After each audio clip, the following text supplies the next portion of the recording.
muscles of pharynx. So muscles which constitutes the pharynx or which are present in the wall of the pharynx, these are divisible into two parts. One are circular muscle and other is the longitudinal muscle. First are circular muscles. Circular muscles are present in the form of a ring in the wall of the pharynx. So here we can see this ring-like structure. It is a muscle. So muscles are 3 number: superior constrictor, middle constrictor and inferior constrictor muscle. 3 constrictor muscles are there and these are in the form of pair. Superior constrictor muscle, it is a pair. One muscle is present on the left side, one is on the right side. In the same manner, one half of the muscle is on the left side, other half on the right side. So in this manner, these muscles form a complete ring in the wall of the pharynx. Inferior constrictor muscle, which is most inferiorly present, it is encircling some part of the middle constrictor muscle, and middle constrictor is covering some part of the lower part of superior constrictor muscle, but itself inferior constrictor is a single muscle. It is not covered by or overlapped by any other muscle. Longitudinal muscles which run or which extend from above downwards in a longitudinal manner. So these muscles are present deep to the constrictor muscles. These are the 3 constrictor muscles or circular muscles which are shown, and in between these muscles there is presence of these longitudinal muscles. Longitudinal muscles are stylopharyngeus muscle, salpingopharyngeus muscle and the palatopharyngeal muscle. Constrictor muscles take their origin anteriorly in relation to the posterior opening of nose, posterior opening of mouth and posterior aspect of the larynx. From here these fibers passes backwards and upwards, and insert in the median plane in a fibrous raphe. Superior constrictor muscle take its origin from the pterygoid hamulus and pterygomandibular raphe. So this is the structure pterygomandibular raphe, which is extending from this plate, medial pterygoid plate. On its posterior border at the lower end there is presence of a spine-like process known as pterygoid hamulus. So that part give origin to some fibers. Then pterygoid hamulus to the mandible, this is extending, this structure is known as pterygomandibular raphe. It is also giving origin to the fibers. Then comes the mandible. Medial surface of mandible is also giving origin to some fibers of this muscle, especially the area posterior end of the mylohyoid line, that is giving origin. Then side of tongue. So this is tongue which is present here. So from the side of the tongue also some fibers of this muscle arises. So after their origin, these muscle fibers run backwards and upwards, and come to lie posteriorly. So posteriorly, this area, this is posterior view of the pharynx. Here the muscle fibers, these also run upwards and insert in the this pharyngeal tubercle, and also some fibers also form the median raphe. The next muscle is the middle constrictor muscle.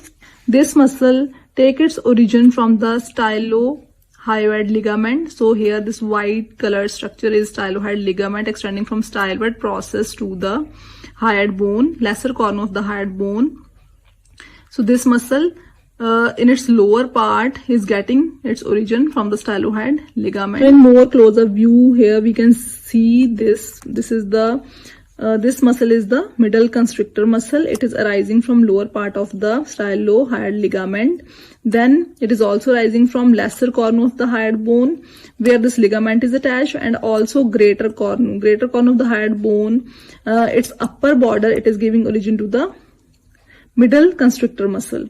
So after its origin, muscle fibers run upwards and backwards, reaching backwards, and its muscle fibers running upwards and insert in the same midline raphe.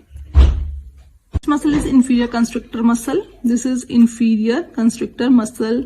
It is having two parts, thyropharyngeus part, that is the upper part, larger part, and lower cricopharyngeus part. Pharyngeus muscle arises from oblique line of the thyroid cartilage, including the inferior tubercle, and also from a tendinous band that crosses the cricothyroid muscle. Thyropharyngeus muscle arises from lamina of the thyroid cartilage, including the inferior tubercle. So in this diagram, we can find out this is the oblique line of the thyroid cartilage. Then this is the tendinous band connecting the cricoid cartilage and the thyroid cartilage, greater tubercle, and the inferior cornu of the thyroid cartilage. It also gives origin to some fibers of this muscle. Cricopharyngeus part of the muscle arises from the cricoid cartilage. Then insertion of the constrictors. So all these constrictors come towards the posterior aspect. So this is posterior view of the pharynx, and here we can see this is the pharyngeal raphe or midline raphe, which is formed by the insertion of all the muscle fibers. Superior constrictor muscle, it is having insertion over the pharyngeal tubercle. As the superior constrictor muscle, after its origin, proceeds backwards for insertion, here lies a gap. So its origin lies somewhat at lower level, but insertion lies at a there remains a gap between the base of skull and the origin of this muscle. So this area of gap, it is filled by the pharyngobasilar fascia, which is a thickened fascia. So pharyngobasilar fascia is present anteriorly as well as posteriorly between the base of the skull and the superior margin of the superior constrictor muscle. Next are longitudinal muscles. So in this diagram, we can find out this is stylopharyngeus muscle, and this muscle is the salpingopharyngeus muscle, and third one is the palatopharyngeal muscle. So this is, and if we see the circular muscles here, we can see this is superior constrictor muscle, this is middle constrictor muscle, middle constrictor, this is inferior constrictor, thyropharyngeal part, and the cricopharyngeal part. So stylopharyngeus muscle, it is arising from the styloid process, and it descends downwards and crosses between the superior constrictor and middle constrictor muscle. Then passing through these two muscles, it reaches the inner aspect of the pharynx and get its insertion in the wall of the pharynx. Second muscle is salpingopharyngeus muscle, arising from the auditory tube. So it is getting its origin from the cartilaginous part of the auditory tube, and then descends downwards and merges with the palatopharyngeus muscle. Next is palatopharyngeus muscle. Palatopharyngeus muscle, it extends from side of the palate, soft palate, to the side of the palate, and then run longitudinally on the inner aspect of the constrictor muscles. So here we can see this is superior constrictor muscle, then comes the middle constrictor muscle. So inside these two muscles lies the palatopharyngeus muscle, extending from soft palate to the pharynx. Structures passing between the gaps, passing through the gaps present between these muscles. So first of all, between the base of skull. Base of skull is a bony part present here, and this is superior constrictor. Between these two structures, there is presence of a large space known as sinus of Morgagni. So this give passage to auditory tube, levator villi palatini muscle, this ascending palatine artery, and palatine branch of the ascending pharyngeal artery. The gap between superior constrictor and middle constrictor, it give passage to stylopharyngeus muscle and glossopharyngeal nerve. Middle constrictor and inferior constrictor give passage to, this gap give passage to internal laryngeal nerve and superior laryngeal artery and vein. This is inferior constrictor. Below inferior constrictor, there is beginning of the esophagus. So there is presence of esophageal muscles. So between the inferior constrictor and muscle of esophagus, the gap which is present, that give passage to the inferior laryngeal vein and artery and recurrent laryngeal nerve. Killian's dehiscence. Killian dehiscence is a small weak area present between the two parts of inferior constrictor muscle, that is hieropharyngeus part and cricopharyngeus part. So these two parts, in between them there is presence of a weak area known as Killian's dehiscence. So why this weak area is formed? So as we already said that this is the arrangement of constrictor muscles or circular muscles of the pharynx. So inferior constrictor muscle is a single muscle not overlapped by any muscle like the middle and superior constrictor. So it is a single muscle and it is a thin single layer of the muscular tissue. And the cricopharyngeus muscle, which is present below this hieropharyngeus part, that is somewhat thickened part of the muscle and it acts as a sphincter also, and it is further in continuation with the muscles of the esophagus. And both these parts of inferior constrictor, this part hieropharyngeus and this part cricopharyngeus, having different nerve supply. Hieropharyngeus is supplied by pharyngeal plexus and this cricopharyngeus is supplied by recurrent laryngeal nerve. So there is a neuromuscular coordination for smooth passage of food from this part of pharynx to this part of pharynx and then into the esophagus. And if there is neuromuscular incoordination, that is thyropharyngeus muscle is working and this muscle is not performing its function. So thyropharyngeus muscle is having propulsive, it is having its function in propulsion of food forwards, and this cricopharyngeus muscle, which acts as a sphincter, it relaxes at that time. So food bolus passes from this area to this area. But in case of neuromuscular incoordination, if thyropharyngeus muscle, it is propelling the food forwards, but if this muscle is not relaxing, then what happens?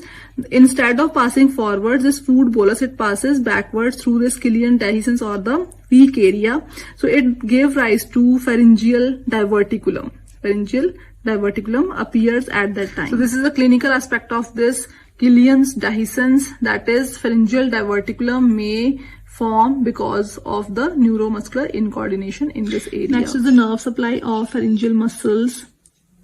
So pharyngeal muscles are supplied by pharyngeal plexus. This pharyngeal plexus is formed by pharyngeal branch of vagus nerve, pharyngeal branch of glossopharyngeal nerve, and pharyngeal branches from the superior cervical ganglion. Motor nerve supply to all the muscles is given by cranial accessory nerve through the branches of the vagus nerve. So vagus nerve in association with cranial part of accessory nerve supply all the muscles except the stylopharyngeus muscle, which is supplied by glossopharyngeal nerve. General sensations are received mostly by the glossopharyngeal nerve and partly by the vagus nerve. General sensations from the nasopharynx is carried by maxillary nerve and from soft palate and tonsil. Soft palate and tonsil, these are received by lesser palatine and glossopharyngeal nerves. Blood supply of pharynx. Pharynx is supplied by ascending pharyngeal artery. This is ascending pharyngeal artery shown by number 1, that is it is a branch of external carotid artery. So it supplies the upper part of the pharynx. Second is ascending palatine branch of facial artery. So second number is here. It is the ascending palatine branch of facial artery, supplies the upper part of the pharynx. Third is tonsillar branch of the facial artery. So this is facial artery, it is giving one tonsillar branch and it also supplies the pharynx area. It is also a branch of external carotid artery. Numerous branches of maxillary and lingual artery. Maxillary artery and lingual artery, these give various branches for the supply of the pharynx, middle part of pharynx. Then next comes to the pharyngeal branch. This is the pharyngeal branch from the inferior thyroid artery. So inferior thyroid artery supplies the lower part of pharynx.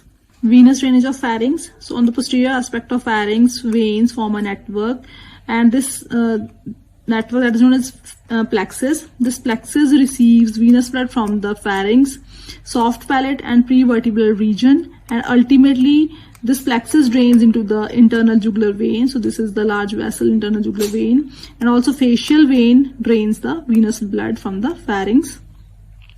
Next comes to lymphatic drainage. So lymph from the pharynx drains into retropharyngeal group of lymph nodes present behind the pharynx, and also deep cervical group of lymph nodes present along these blood vessels. And action of muscles of the pharynx. So firstly, circular muscles. Circular muscles constrict in sequential manner from superior to inferior constrictor and help to propel the food bolus from above downwards. Action of longitudinal muscles. 3 longitudinal muscles. These act as a group and shortens the length of the pharynx and promote early passage of food bolus from above downwards. Clinical aspect related to pharynx is dysphagia, that is difficulty in swallowing, and second condition is the pharyngeal diverticulum.